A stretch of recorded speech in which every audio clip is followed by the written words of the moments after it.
RMC, le grand oral des grandes gueules.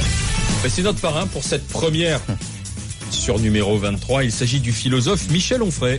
Est-ce que le terme de parrain vous va, Michel Onfray? Bonjour. Je découvre d'un seul coup, mais je suis arrivé sans armes. Michel Onfray. Marseillaise, non? Et pourquoi pas? Vous lancez une web TV parce qu'on n'est jamais mieux servi que par soi-même? À part vous, oui, bien sûr. Oui, parce qu'il y a un moment donné où on se dit aller faire le cirque et rendre possible le buzz entre, je sais pas quoi, un chauffeur routier transsexuel qui a publié ses mémoires dans un livre qu'il n'aura pas écrit mais qui aura été édité par un grand éditeur et qui sera dans le top des meilleures ventes, et puis un footballeur qui lui-même aura fait un essai sur Kant. On se dit on n'est pas obligé forcément de jouer toujours ce jeu-là pour pouvoir défendre un peu ses idées. On a envie d'aller jusqu'au bout. Vous allez déjà m'interrompre. Pas du tout. Jusqu'au bout d'une démonstration. Je vais penser à ma prochaine question, parce que vous êtes maltraité par les médias. Non. Ben, ça dépend des médias. Oui, il y a quand même des médias où je suis invité pour prendre des coups pendant 1 heure. Lesquels? Du genre, faites la démonstration que vous n'êtes pas un ami de Marine Le Pen, faites la démonstration que Florent Philippot n'a pas passé ses vacances avec vous, faites la démonstration que vous ne faites pas le jeu de Marine Le Pen, faites la démonstration que vous n'avez pas voté pour le maréchal Pétain, enfin, toutes choses qui font qu'on passe 1 heure à ça, en disant, vous faites le jeu des racistes, vous êtes un antisémite, vous êtes un islamophobe, après je suis un islamophile, enfin j'ai droit à tout ça. Et puis au bout d'1 heure, alors qu'on m'invite pour parler éventuellement d'un livre, on n'a pas parlé du livre, mais il a fallu pendant 1 heure que je réponde à toutes les accusations. Donc après, ça sert à faire le buzz. On sait bien que les émissions ne sont reconduites que s'il y a du buzz. On fait pas du buzz avec de l'intelligence, avec du débat, avec des idées. On fait du buzz avec de l'insulte, du mépris. On veut faire déraper les gens. Donc il y a des émissions dans lesquelles on va, parce qu'on sait qu'on peut dire les choses même vivement, comme chez vous. Et puis des émissions dans lesquelles on ne va plus. Donc d'autres. Mais alors web TV, c'est-à-dire que Michel Onfray face caméra va parler tout seul et on pourra pas le contredire? C'est pas comme ça que ça fonctionne. C'est pas une télévision, un média à ma gloire. C'est pour que l'université populaire puisse s'exprimer. Ça fait des années. À quand? 2002, d'ailleurs, depuis que Le Pen est arrivé au second tour des présidentielles, puisque c'était ça le début de la création de l'université populaire. Il y a une 20aine d'amis qui font l'université populaire avec moi. On n'en a jamais invité un. On a fait des ateliers de philo pour enfants, des séminaires féministes, psychologie, psychanalyse. J'ai écrit un livre contre Freud et j'ai demandé qu'il y ait un séminaire de psychanalyse. Donc il y a une 20aine d'amis qui donnent des cours et on ne les entend jamais. Donc tous les cours de ces amis-là sont là. Et puis après, je vais donner la parole à des gens que j'aime bien, que j'ai envie d'écouter en leur disant mais parlez pendant 1 heure. Donc non, ce sera un lieu de débat. Et puis quand on aura un lieu pour l'université populaire en dur, ce qui est prévu, on aura la possibilité de faire des débats avec le public. Parce qu'il y a un sujet, il y a un débat qui est très difficile à voir, c'est le débat autour de l'islam et de ses représentations. L'été a été marqué par la polémique sur le burkini et c'est difficile d'en parler sans que forcément on soit renvoyé dans les cordes. Soit on est islamophobe, soit au contraire on est sympathisant des islamistes radicaux. Vous en pensez quoi? Est-ce que le burkini, pour reprendre le titre de votre livre Penser l'islam, c'est la meilleure façon de réfléchir sur l'islam? Non, je pense qu'on n'a pas réfléchi avec la question du burkini. C'était une occasion. Plutôt que d'aller chercher des femmes en burkini sur la plage et de faire de telle sorte qu'elles soient considérées comme des délinquantes, des contrevenantes, des personnes à qui on pourrait faire des PV. Moi, je suis pour le burkini. Il faut juste faire un débat en disant est-ce que vous pensez vraiment que votre Dieu est soucieux de la façon que vous aurez d'être habillé? Est-ce que vous pensez que Dieu a autre chose à faire que de savoir si vous êtes vêtu, dévêtu, moyennement vêtu, correctement vêtu?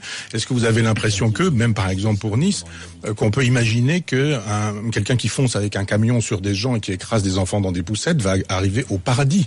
Donc ne prenons pas les gens pour des imbéciles, faisons de la théologie. Est-ce que ce Dieu-là est pensable? Est-ce que ce Dieu-là est défendable? Moi je suis athée, et franchement, mais on doit pouvoir dire, je conçois que vous puissiez croire en Dieu, mais pensez-vous que le Dieu auquel vous croyez peut se réjouir du fait que vous égorgiez un prêtre à la messe? Donc faisons ces débats-là plutôt que de dire, allons chercher 2 femmes en burkini sur une plage, verbalisons-les, parce que ainsi on aura lutté contre l'islam intégriste. Je pense que c'est une mauvaise façon de procéder. Sur un plan strictement philosophique, social, le Coran, c'est un texte total. C'est-à-dire qu'il y a un code civil, il y a un code pénal, et c'est un code religieux en même temps. Donc c'est la confusion des gens. On peut dire qu'il est totalisant. Il n'est pas totalitaire, mais il est au moins totalisant. Est-ce que vous pensez, vous, parce que c'est comme ça souvent qu'il est compris aussi par les musulmans, même s'il est subtil, même s'il exprime des subtilités, est-ce qu'il est soluble dans la République française laïque? Alors vous avez raison, c'est un tout dont on dit qu'il est dicté par Dieu. Donc c'est difficile de dire Dieu s'est trompé sur cette phrase et il a raison sur cette phrase. Le prophète l'a reçu via l'archange Gabriel. Voilà. Il n'y a pas de doute sur la linéarité. Si on croit en Dieu, c'est ainsi. C'est ça. Donc on devrait pouvoir, là aussi, continuer à faire de la théologie en expliquant comment le texte a été écrit, rédigé, quelle est sa première version, quelles ont été les autres versions, qu'est-ce qui fait qu'un jour on a dit ce sera la version définitive, parce que moi je veux bien que Dieu existe, je veux bien qu'il dicte des choses à quelqu'un dont on nous dit qu'il ne sait pas écrire. Pour un athée, c'est pas mal. Non, mais je souscris à toutes les hypothèses de départ, justement pour pouvoir débattre, sans insulter.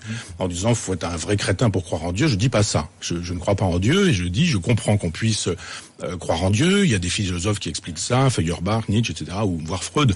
Donc, je veux à ce moment-là qu'on puisse faire un débat en disant, mais historicisons tout ça. Votre Coran, je veux bien qu'il tombe du ciel, mais que faites-vous des explications qu'on vous donne et qui montrent qu'il sort de terre aussi.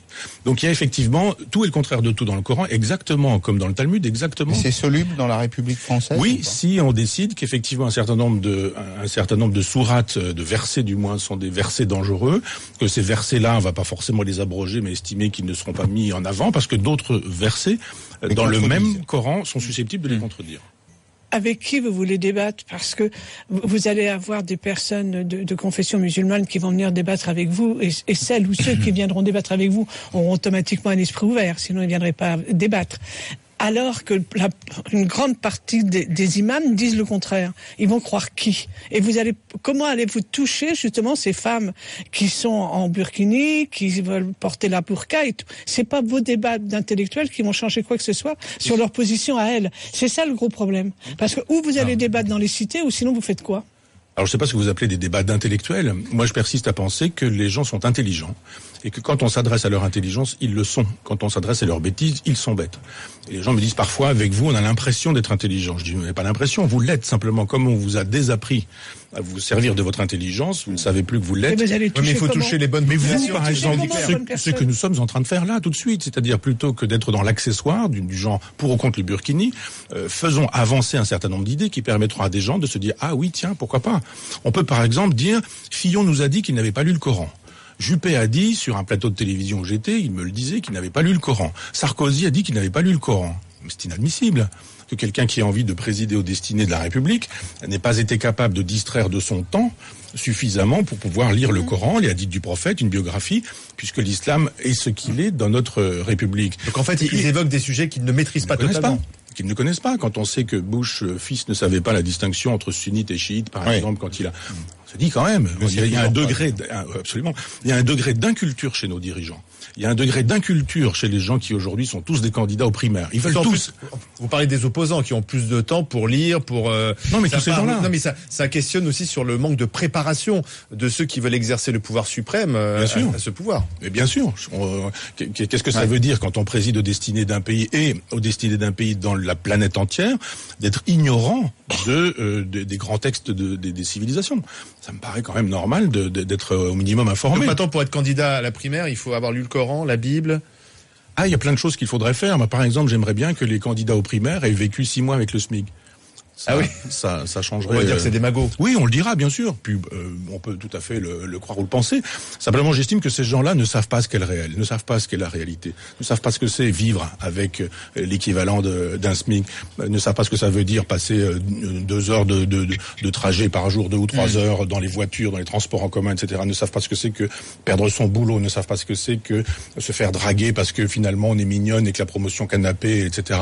Donc il y a une réalité que ces gens-là ne connaissent pas. Alors je veux bien. Mais à une époque, on pensait qu'il fallait avoir fait son service militaire pour être président de la République, par exemple, et qu'on ne pouvait pas être président de la République si on avait été réformé. Donc pourquoi pas exiger des gens, non pas qu'ils soient diplômés de l'ENA ou de Sciences Po, mais qu'ils sachent un peu ce qu'est le réel. Et pour savoir ce qu'est le réel, il faut s'y frotter. Donc oui, on peut imaginer que c'est de la démagogie. On appelle démagogie aujourd'hui tout ce qui permet le retour de la démocratie. J'ai un peu l'habitude. Non, moi je suis profondément attaché aux valeurs républicaines et laïques. J'aime mon pays et je suis français de confession musulmane, non pratiquant, comme l'immense majorité, je pense, des croyants de notre pays, quelle que soit la religion. Et je suis en demande, j'ai envie de dire, et de débat sur effectivement la place de l'islam dans la République et la manière dont les musulmans peuvent pratiquer leur religion, parce que si on n'a pas un vrai débat de fond sérieux, structurant, structurel, on ne cessera de prendre cette question par le petit bout de la lorgnette du burkini, des repas de substitution, on va nous en sortir une toutes les semaines, sans pour autant qu'on ait réglé quoi que ce soit. Moi, je souhaite, parce qu'on a des enfants, c'est notre pays, on est là, qu'à cela ne tienne, même ceux qui portent la théorie du remplacement et qui sont inquiets, nous sommes français et fiers de l'être, à part entière, et il faut qu'à un moment donné, on ait ce débat les yeux dans les yeux, tranquillement. Et quand tu disais avec qui débattre, je suis désolé, mais les musulmans sont pas d'accord entre eux. Non. Donc, ils sont pas d'accord entre eux.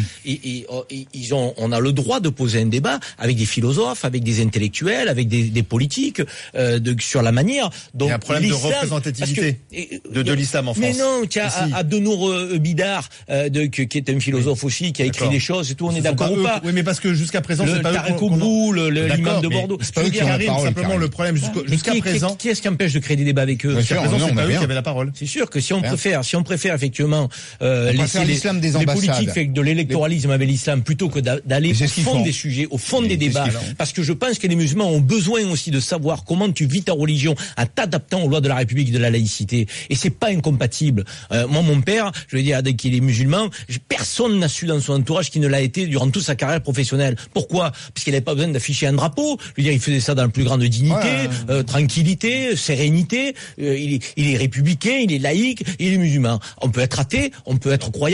C'est la République, c'est la force de la France. La France est grande, mais on le sait même pas. Parce que Karim prend l'exemple de son papa en disant que personne ne le savait autour de lui. Pourquoi aujourd'hui ce besoin d'affichage et de revendication justement religieuse aujourd'hui dans le pays?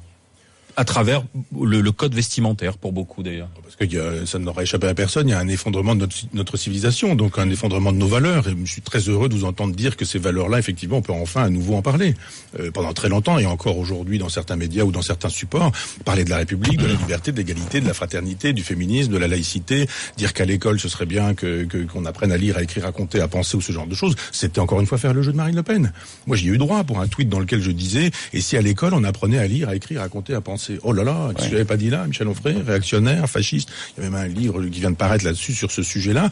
Donc il y a un effondrement de la civilisation, un effondrement de nos valeurs, un effondrement du discours de gauche à gauche, qui n'est plus capable de proposer l'intégration à la République. La République ne s'est pas rendue désirable. C'est quoi la République aujourd'hui? C'est des copains et des coquins, c'est des gens qui détournent de l'argent, ce sont des gens qui ont la main, qui sont pris la main dans le sac et qui en même temps veulent être président de la République.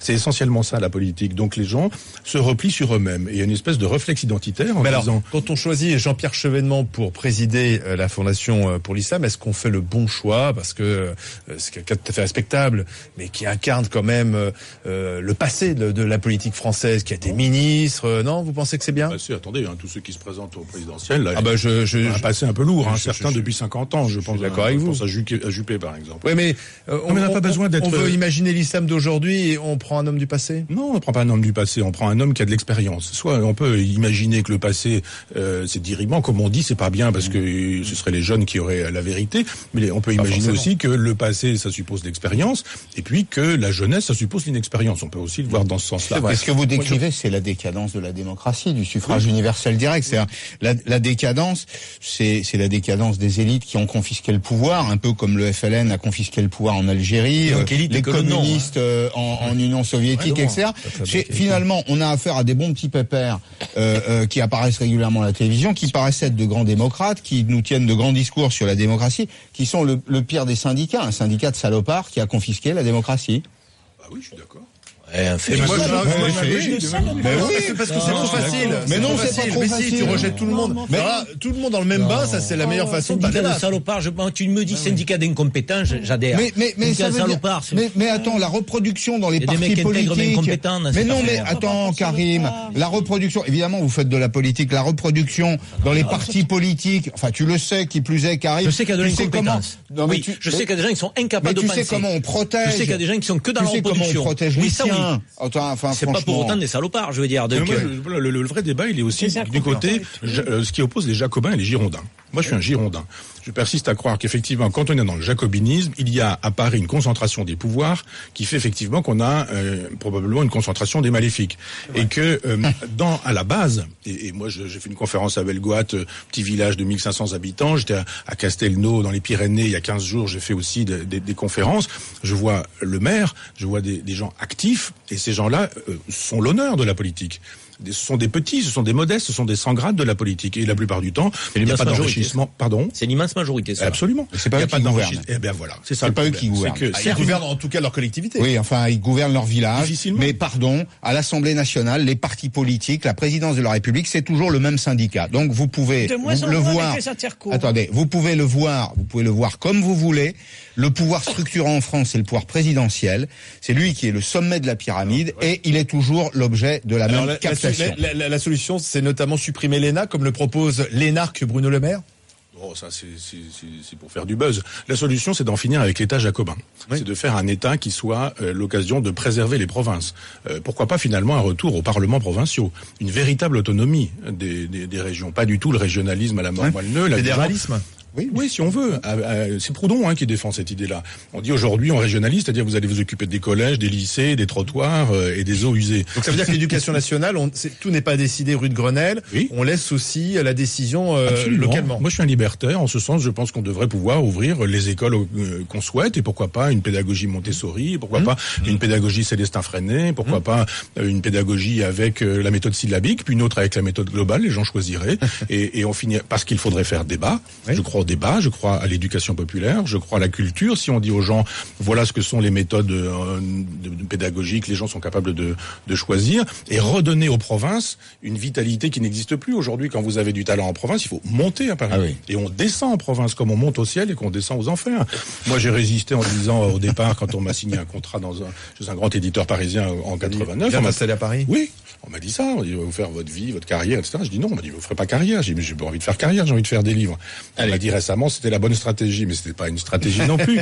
Je crois qu'on vide les villages, on vide les provinces, justement pour que les talents grimpent. Je parle pas de moi seulement, je dirais grimpent à Paris pour faire la vitalité de Paris. Et il faudrait revitaliser les villages, revitaliser les campagnes, revitaliser tout ce qui est ruralité, avec une politique qui soit un vrai communalisme libertaire, c'est-à-dire des maires qui aient le pouvoir de faire un certain nombre de choses, l'État n'étant là que pour garantir la possibilité pour les provinces Michel Onfray, de manière autonome. Vous restez avec nous, c'est la suite du Grand Oral. Pensez l'islam, c'est aux éditions Grasset. La force du sexe faible, c'est aux éditions Autrement.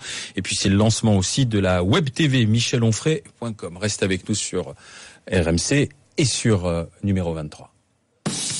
RMC, jusqu'à 13h, les grandes gueules. RMC, le Grand Oral des grandes gueules.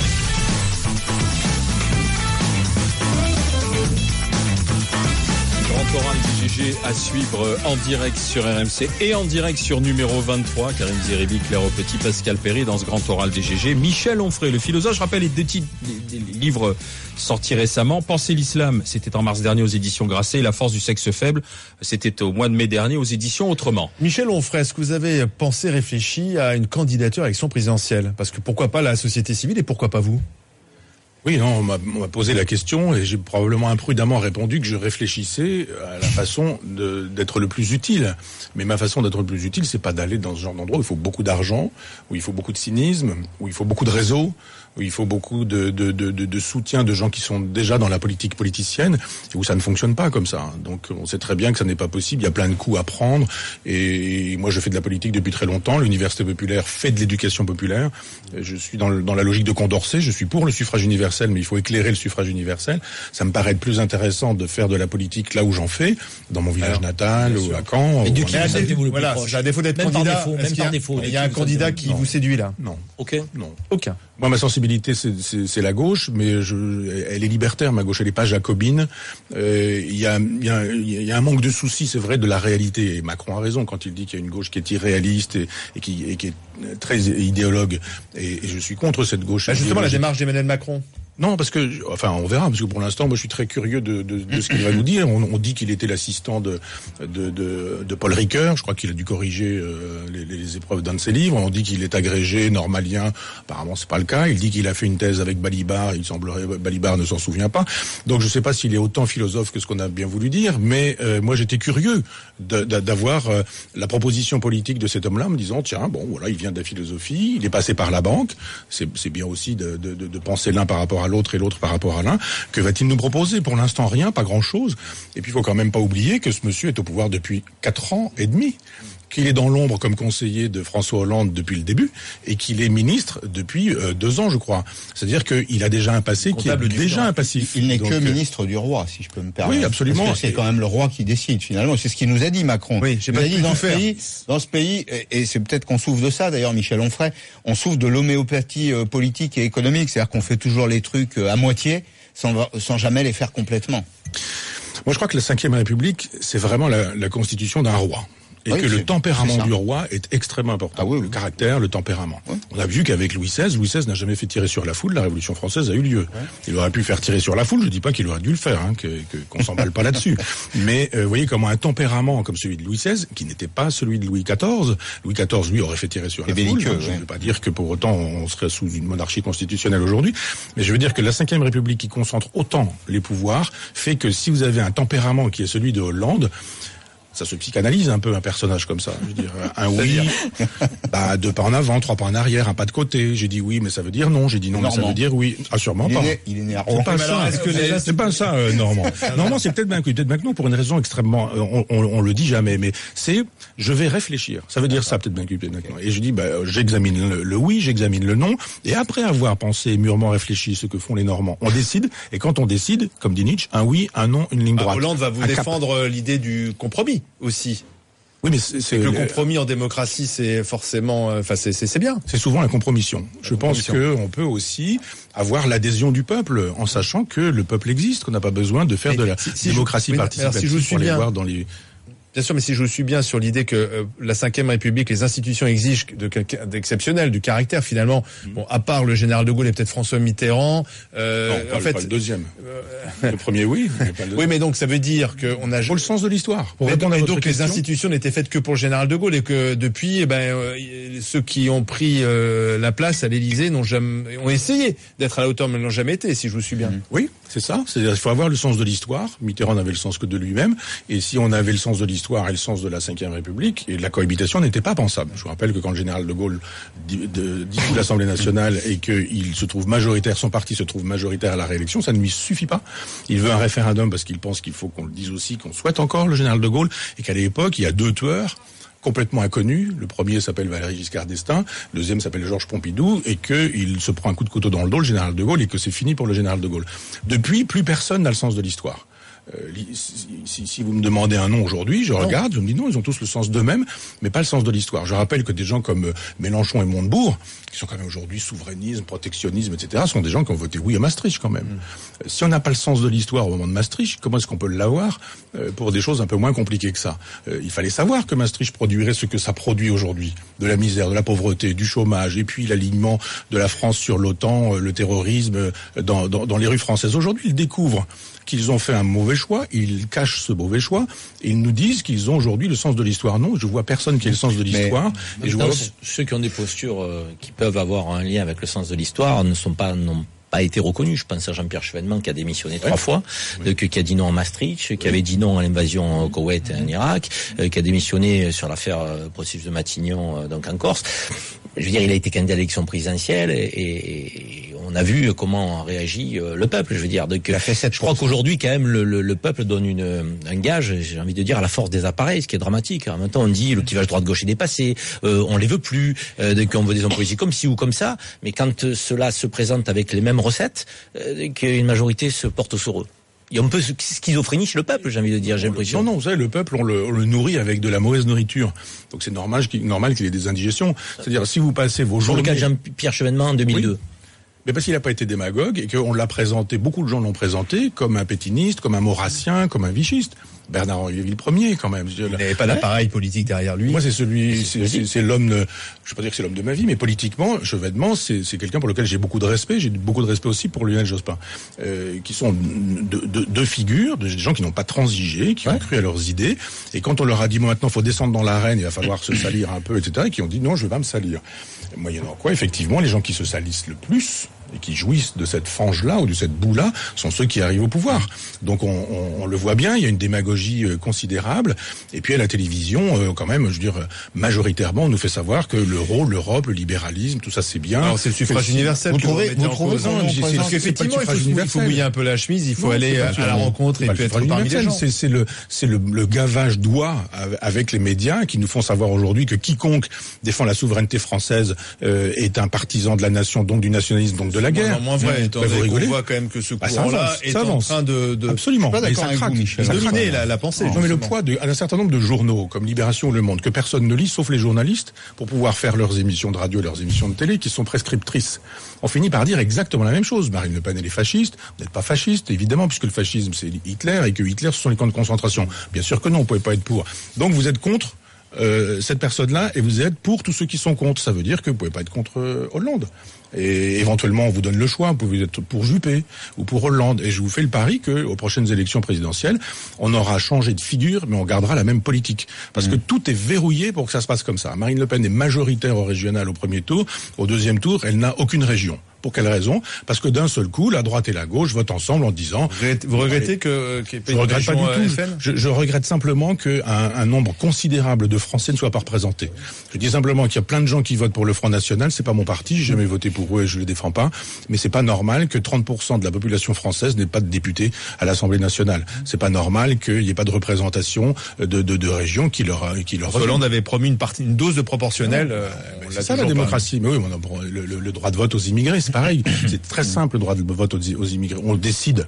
Ça devrait être fait depuis très longtemps. Ce quinquennat Hollande qui se termine, il y a beaucoup de livres en ce moment qui sortent. Alors des confidences. François Hollande a reçu beaucoup de journalistes pendant son quinquennat. Il bosse pas beaucoup. En tout cas, il aime bien parler aux journalistes. Ce quinquennat, c'est un quinquennat pour rien. Non, parce que je pense que plein de gens auront compris plein de choses. Pas forcément ce qu'il... par exemple, la collusion des médias, du fonctionnement aujourd'hui de l'euro, de l'Europe, de libéralisme, du marché, toutes ces choses-là, tous ces gens... Vous parlez du libéralisme sans arrêt, mais on n'arrête pas de dézinguer le libéralisme dans ce pays. Mais on est tous sauf libéraux. Attendez, si vous me dites que c'est le libéralisme qui est responsable, je vous réponds, savez-vous qu'en France, 56% des ressources sont consommés par des dépenses publiques. Vous appelez ça le libéralisme? Non, mais vous allez être étonné, je suis d'accord avec vous. Parce que notre libéralisme est un libéralisme d'État. Ah oui. Ok. C'est vu comme ça, oui. Oui. Et on nous impose le libéralisme et c'est l'État qui l'impose. C'est-à-dire qu'on a tous les inconvénients mais pas les avantages. C'est ça, exactement. Donc il se fait que le marché fait la loi un peu partout, à l'école, dans les hôpitaux, à l'armée, dans la police, etc. Or, à l'école, ce qui doit faire la loi, c'est l'instruction publique, c'est pas le marché. À l'hôpital, c'est la santé publique. Mais le quinquennat, vous dites, c'est pas un quinquennat pour rien parce qu'on a appris plein de choses. Alors sur le libéralisme, c'est quoi d'autre alors? L'impéritie de ces gens-là, l'impéritie de ce modèle-là. Ça fait 25 ans qu'on nous fait savoir qu'en votant oui à Maastricht, on aura l'abolition du chômage, la disparition du chômage, le plein emploi. Les gens ont compris que ça marche. Mais Michel Onfray, moi je suis toujours étonné quand la gauche est au pouvoir, elle se fait flinguer par la gauche. Quand la droite est au pouvoir, au moins la droite la soutient. Et d'ailleurs, dans ces dernières années, la droite a été plus souvent au pouvoir que la gauche. Il y a quand même un souci. Bien sûr, tout n'est pas parfait. Sans doute que Hollande, on peut le critiquer, mais il était à peine arrivé à l'Élysée que déjà il avait des frondeurs, des gens qui n'étaient pas d'accord. Il y a même ses ministres qui n'étaient pas d'accord avec lui. C'est normal. Un mois après être arrivé, il signe le traité Mercosur dont il avait dit qu'il dénoncerait le contenu. Un mois après. Non, mais aucun président n'a tenu toutes ses promesses. On peut faire de l'histoire politique. Aucun n'a tenu toutes ses promesses. Mais il y a pas eu ce procès fait à Sarkozy en son temps ou à Chirac. Pourquoi la gauche a du mal avec l'idée du pouvoir et d'exercice du pouvoir? Parce que quand elle est dans l'opposition, elle est dans la surenchère. Et elle promet des choses dont elle devrait savoir qu'elle ne pourra pas les tenir. Et que quand on arrive au pouvoir, plus on a promis beaucoup, et moins on pourra faire, plus on décevra. Et effectivement, c'est toujours ce qui se passe. Mitterrand avait beaucoup promis, il a beaucoup déçu. En 83, on a vu ce que ça a donné. Et ce sont quand même des reniements. Je travaille tout de suite sur la question du Front populaire. C'est exactement la même chose. Il y a un moment donné, en 37, où Blum dit, on fait une pause, déjà. Et ce sont des pauses qui ont rendu possible ce qui est advenu par la suite. Donc on le sait bien. Donc le scénario se répète, en fait, à chaque fois. Oui, parce que il faut, et en ce sens, Macron est intéressant, c'est-à-dire il faut proposer une gauche pragmatique, une gauche réaliste. Proposer ce qu'on peut tenir. Oui. Pas dire mon ennemi c'est la finance, Parce que c'est abracadabrant de dire une chose pareille, et puis en même temps, on sait très bien que c'est électoraliste et que ça permet de... Alors que après ça, 2 jours après, on va à Londres, non, c'était juste pour rire, c'est pour mon électorat, en imaginant que ce qui se dit à Londres n'arrivera pas en France. Donc et effectivement, en prenant les gens pour les imbéciles au passage. Voilà, donc effectivement, les gens ont juste vu que Hollande n'était pas à la hauteur. Vous avez eu raison de dire que très vite, il a négocié le traité dans le sens inverse de ce qu'il avait proposé. Et puis on a bien vu par la suite qu'il ne tenait pas ses troupes. Donc un président de la République, c'est quelqu'un qui doit effectivement dire on ne s'exprime pas partout dans les médias quand on est ministre. Vous êtes marrant parce que vous êtes libertaire et en même temps vous êtes pour quelqu'un à l'ancienne, un peu un chef. Oui, parce que un libertaire n'est pas contre l'autorité, il est contre une autorité de droit divin. Mais il est pour une autorité qui serait autogestionnaire. Donc on a décidé qu'on avait un chef, c'est ce chef. On peut le démettre aussi. Moi je suis aussi pour qu'on puisse démettre les chefs pour des mandats impératifs. On a élu quelqu'un, il fait pas le boulot, on lui reprend son mandat. Mais au moins quand il est là, il est élu par nous, il porte ce pourquoi on l'a élu. En ce sens, il dit, c'est ainsi, il y a une règle du jeu. On va pas passer son temps sur les plateaux de télévision quand on est ministre. On va pas passer son temps à rencontrer des journalistes et à faire écrire des livres quand on est président de la République. Chaque seconde compte, c'est important. Donc oui, il faut des règles du jeu dans cet esprit-là, et puis virer des gens qui le méritent véritablement. C'est-à-dire quand Delphine Batho dit que quand même son budget n'est quand même pas extraordinaire, on la met à la porte. Ça méritait pas une mise à la porte quand même. Elle méritait. Elle avait le droit quand même de dire des choses comme ça. Elle était sans doute facilement virable. Elle pesait rien du tout et politiquement. Et puis voilà. Et puis après on laisse faire des choses. Puis on va voir jusqu'où on les laisse faire, etc. Non, c'est la pétaudière. Et les gens voient bien qu'il y a une pétaudière dans le gouvernement, qu'il y a une pétaudière au sommet de l'État, qu'il y a une vie privée qui prend une part importante chez Hollande. On voit, j'oublie son nom, le rappeur là qui boit du rhum en compagnie de Julie Gaillet, Joe Sarr, et on se dit oui, on apprend des choses comme ça. Après ça, il est en scooter, il s'en va voir une femme. C'est un moine soldat, donc qu'il faut mettre à évidemment. Le pouvoir, c'est ça. C'est une exigence quand même. On n'est pas là pour se servir du pouvoir, mais pour servir le pouvoir. On n'est pas là pour se servir de la France, mais pour servir la France.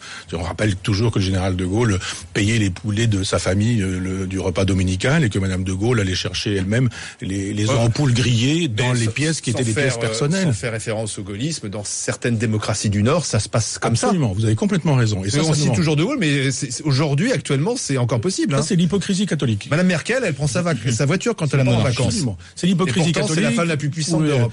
Si vous demandez pardon, vous avez l'absolution, bénédiction, on recommence, et puis voilà. Chez les protestants, le rapport, il est direct. Oui, Dieu nous voit. Et si on a fait une bêtise, on paiera. En France, il y avait les indulgences à l'époque, on payait des trucs comme ça, voilà, c'est ce qui a rendu possible le protestantisme. Ouais. Moi, j'adore. Quand je suis dans les pays scandinaves, vous avez des journaux, vous avez des boîtes à journaux, les gens prennent un journal, ils mettent l'argent, et puis ils s'en vont. En France, le type, il pique la totalité des journaux, il pique la caisse. Le tronc. Et puis, absolument. Et puis après, il va vendre des journaux 3 fois le prix, parce que de toute façon, on est dans la tradition catholique. Moi, j'aime bien les protestants. La paix que je suis aime bien. Les catholiques ont jamais appris à péter les troncs dans les églises, hein.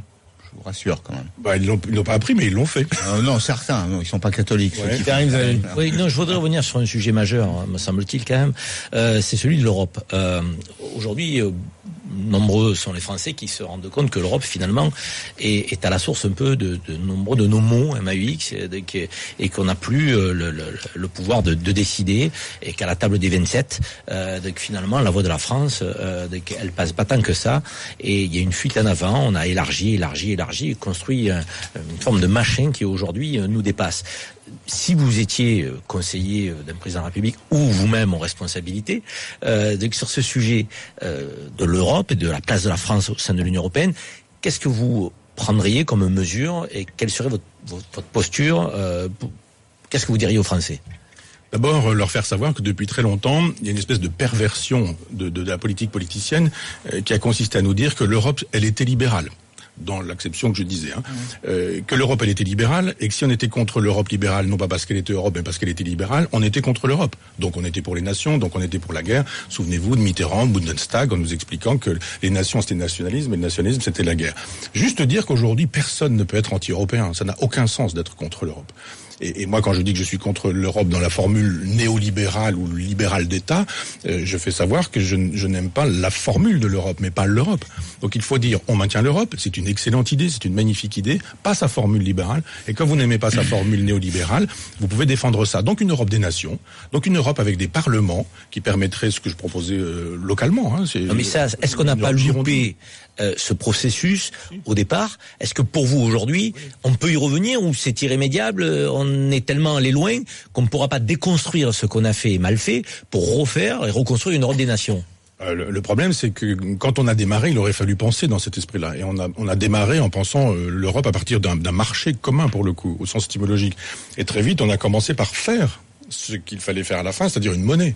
Et cette monnaie, il aurait fallu dire, elle arrivera un jour. Et Chevènement, là aussi, avait raison. Oui, il fallait penser en termes de monnaie commune et de monnaie unique.